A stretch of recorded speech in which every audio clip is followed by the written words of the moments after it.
The Lord be with you. I'm Deacon Keith Fournier, and our first reading is taken from the book of Ezekiel. The word of Yahweh was addressed to me as follows.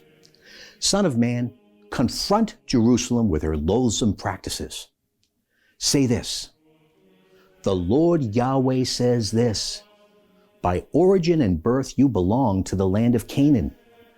Your father was an Amorite, and your mother a Hittite. At birth, the very day you were born, there was no one to cut your navel-string or wash you in water to clean you, or rub you with salt, or wrap you in swaddling clothes. No one looked at you with pity enough to do any of these things out of sympathy for you. You were exposed in the open fields in your own dirt on the day you were born. I saw you kicking on the ground in your blood as I was passing, and I said to you as you lay in your blood, live. And I made you grow like the grass of the fields. You developed, you grew. You reached marriageable age. Your breasts became firm and your hair grew richly, but you were stark naked. Then I saw you as I was passing. Your time had come, the time for love. I spread my cloak over you and covered your nakedness. I gave you my oath. I made a covenant with you, declares the Lord Yahweh, and you became mine. I bathed you in water. I washed the blood off you. I anointed you with oil. I gave you embroidered dresses, fine leather shoes, a linen headband, and a cloak of silk.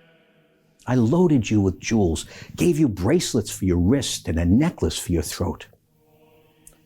I gave you a nose ring and earrings. I put a beautiful diadem on your head.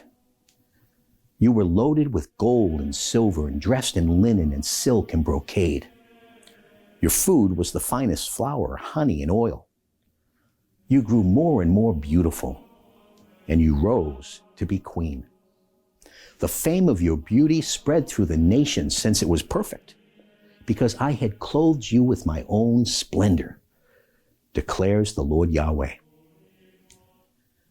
But you became infatuated with your own beauty and used your fame to play the whore, lavishing your debauchery on all comers. But I shall remember my covenant with you when you were a girl, and shall conclude a covenant with you that will last forever. And so remember and feel ashamed in your confusion. Be reduced to silence when I forgive you for everything you have done, declares the Lord Yahweh.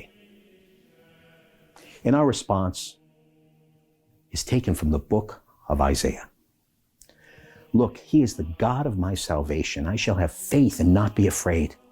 For Yahweh is my strength and my song. He has been my salvation. Joyfully you will draw water from the springs of salvation. In that day you will say, praise Yahweh, invoke his name. Proclaim his deeds to the people. Declare his name sublime. Sing of Yahweh, for his works are majestic. Make them known throughout the world.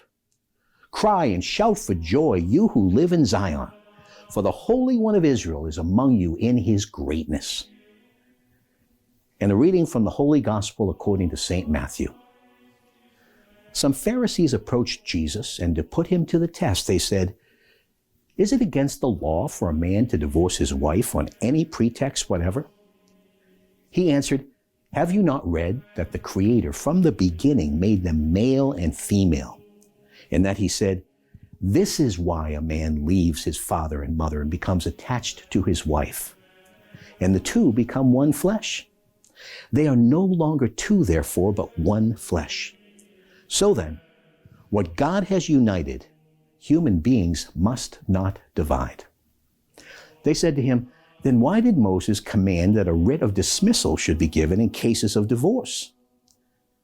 And he said to them, it was because you were so hard-hearted that Moses allowed you to divorce your wives. But it was not like this from the beginning. Now I say this to you. Anyone who divorces his wife, I'm not speaking of an illicit marriage, and marries another is guilty of adultery.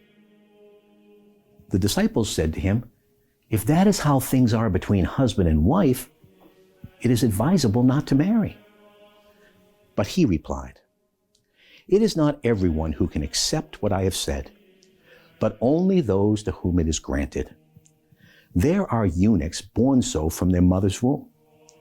There are eunuchs made so by human agency. And there are eunuchs who have made themselves so for the sake of the kingdom of heaven. Let anyone accept this who can. The Gospel of the Lord.